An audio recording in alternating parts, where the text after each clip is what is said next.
ನಮಸ್ಕಾರ, ನೀವು ನೋಡ್ತಾ ಇದ್ದೀರಾ ಶ್ರೀ ಮಾರಿಕಾಂಬಾ ಡಿಜಿಟಲ್ ಟಿವಿ. ನಾನು ಸೃಷ್ಟಿ ನಾಯ್ಕ್. ಹಾವೇರಿಯಲ್ಲಿ ಉರಿಯುತ್ತಿರುವ ರಣಬಿಸಿಲಿನ ನಡುವೆ ಒಂದು ಮದುವೆ ಎಲ್ಲರ ಗಮನ ಸೆಳೆದಿದೆ. ತಮ್ಮ ಸಂಭ್ರಮದ ದಿನದಲ್ಲೇ ನವದಂಪತಿಗಳು ಅನೇಕ ಜನರಿಗೆ ನೆರಳಾಗಿ ಮಾದರಿಯಾಗಿದ್ದಾರೆ.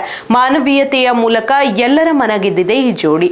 ಅಷ್ಟಕ್ಕೂ ಯಾರು ಅವರು, ಏನು ಮಾಡಿದ್ದಾರೆ, ಯಾಕೆ ಇಂತಹ ನಿರ್ಧಾರ ತಗೊಂಡ್ರು ಅನ್ನೋ ಕುತೂಹಲನ? ಹಾಗಾದ್ರೆ ಮಿಸ್ ಮಾಡದೆ ಈ ಸ್ಟೋರಿ ನೋಡಿ. ಹಾವೇರಿ ಜಿಲ್ಲೆಯಲ್ಲಿ ದಿನೇ ದಿನೇ ರಣಬಿಸಿಲಿನ ತಾಪಮಾನ ಹೆಚ್ಚಾಗ್ತಾ ಇದೆ. ಮಧ್ಯಾಹ್ನ ವೇಳೆಯಲ್ಲಿ ಹೊರಗೆ ನಿಲ್ಲುವುದೇ ಕಷ್ಟವಾಗ್ತಿರುವ ಪರಿಸ್ಥಿತಿ ನಿರ್ಮಾಣವಾಗಿದೆ. ಈ ಬಿಸಿಲಿನ ಹೊಡೆತಕ್ಕೆ ಸಾಮಾನ್ಯ ಜನರೇ ಸಂಕಷ್ಟ ಅನುಭವಿಸ್ತಾ ಇರುವಾಗ ಬೀದಿ ಬದಿ ವ್ಯಾಪಾರಿಗಳ ಸ್ಥಿತಿ ಇನ್ನಷ್ಟು ಕಠಿಣವಾಗಿದೆ. ಹೌದು, ದಿನಗೂಲಿ ಜೀವನ ನಡೆಸುವ ಈ ವ್ಯಾಪಾರಿಗಳು ಬಿಸಿಲಿನ ತಾಪಮಾನವನ್ನ ಲೆಕ್ಕಿಸದೆ ತಮ್ಮ ಜೀವನೋಪಾಯಕ್ಕಾಗಿ ಗಂಟೆಗಳ ಕಾಲ ರಸ್ತೆಯ ಬದಿಯಲ್ಲಿ ನಿಂತೇ ವ್ಯಾಪಾರ ಮಾಡಬೇಕಾಗತ್ತೆ. ನೆರಳು ಇಲ್ಲದೆ, ವಿಶ್ರಾಂತಿ ಇಲ್ಲದೆ ದುಡಿಯುವ ಇವರ ಪರಿಸ್ಥಿತಿ ನೋಡಿದಾಗ ಯಾರಿಗೂ ಕರುಣೆ ಮೂಡದೇ ಇರಲು ಸಾಧ್ಯವಿಲ್ಲ. ಇಂತಹ ಸಂಕಷ್ಟದ ನಡುವೆ ಹಾವೇರಿಯ ಭಗತ್ ಸಿಂಗ್ ಕಾಲೇಜಿನ ಆವರಣದಲ್ಲಿ ನಡೆದ ಒಂದು ಮದುವೆ ಮಾನವೀಯತೆಯ ಹೊಸ ಅರ್ಥವನ್ನ ನೀಡಿದೆ. ಸತೀಶ್ ಮತ್ತು ಮಹಾರಾಣಿ ಎಂಬ ನವದಂಪತಿಗಳು ತಮ್ಮ ಜೀವನದ ವಿಶೇಷ ದಿನವನ್ನ ಸಮಾಜಮುಖಿ ಕಾರ್ಯಕ್ಕೆ ಮೀಸಲಿಟ್ಟಿದ್ದಾರೆ.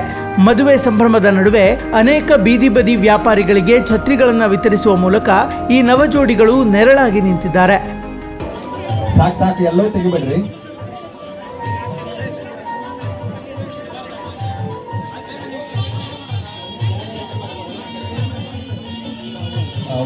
ರಣ ಬಿಸಿಲಿನಲ್ಲಿ ನರಳುತ್ತಾ ಇದ್ದ ವ್ಯಾಪಾರಿಗಳಿಗೆ ಈ ಛತ್ರಿಗಳು ತಾತ್ಕಾಲಿಕ ಪರಿಹಾರವಷ್ಟೇ ಅಲ್ಲ, ಒಂದು ದೊಡ್ಡ ಆತ್ಮಸ್ಥೈರ್ಯವನ್ನೇ ನೀಡಿದೆ.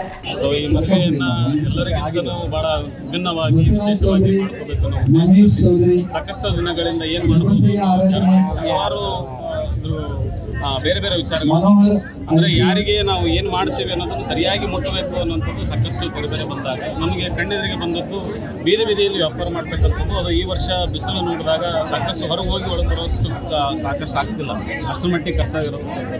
ಅಂಥವರೆಲ್ಲರೂ ಬಿಸಿಲಲ್ಲಿ ಹಣ್ಣು ಅನ್ನ ದೂಡ್ಕೊಂಡು ಹೋಗುವಂಥದ್ದು, ತರಕಾರಿಗಳನ್ನ ದೂಡ್ಕೊಂಡು ಹೋಗುವಂಥದ್ದು, ಬಹಳ ಕಷ್ಟಪಟ್ಟು ಅವ್ರು ದುಡಿಯೋದೇ ₹1 ₹2 ಲಾಭದಲ್ಲಿ ದುಡ್ತಿರ್ತಾರೆ. ಅವ್ರ ಮಂತನ ದಿನಕ್ಕೆ ₹100 ₹200 ಅವ್ರ ಮಂತನ ನಡ್ತಿರ್ತಾರೆ.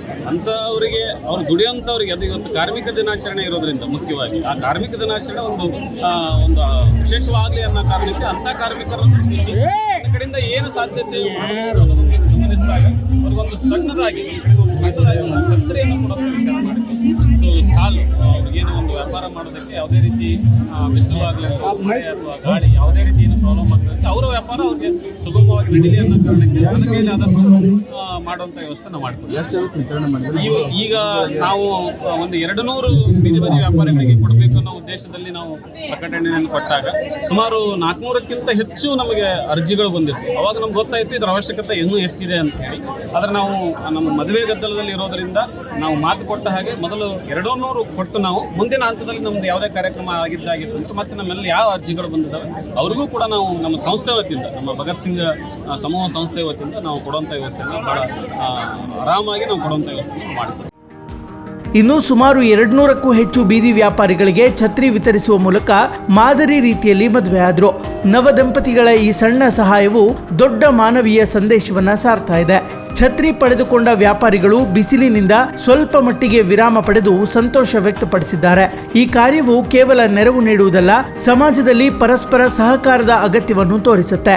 ಒಟ್ಟಾರೆ ಇಂದಿನ ಕಾಲದಲ್ಲಿ ಮದುವೆಗಳು ವೈಭವಕ್ಕೆ ಸೀಮಿತವಾಗ್ತಾ ಇರುವಾಗ ಹಾವೇರಿಯ ಈ ನವಜೋಡಿಗಳು ತಮ್ಮ ಸಂಭ್ರಮವನ್ನ ಸಮಾಜದ ಹಿತಕ್ಕಾಗಿ ಬಳಸಿಕೊಂಡಿರುವುದು ವಿಶೇಷವಾಗಿದೆ.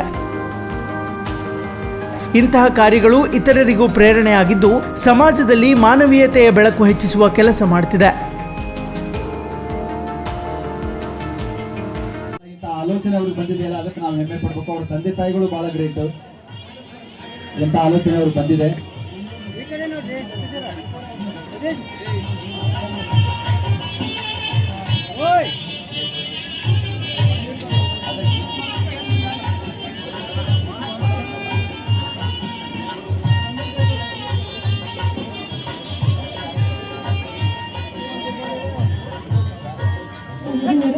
ಕಾನೂನಿನ ಜಾಗೃತಿಯನ್ನು ಆಗಮಿಸಿ ತಮ್ಮಿಂದ ಅಕ್ಷತೆಯನ್ನು ಹಾಕಿಸಿಕೊಳ್ತಾರೆ.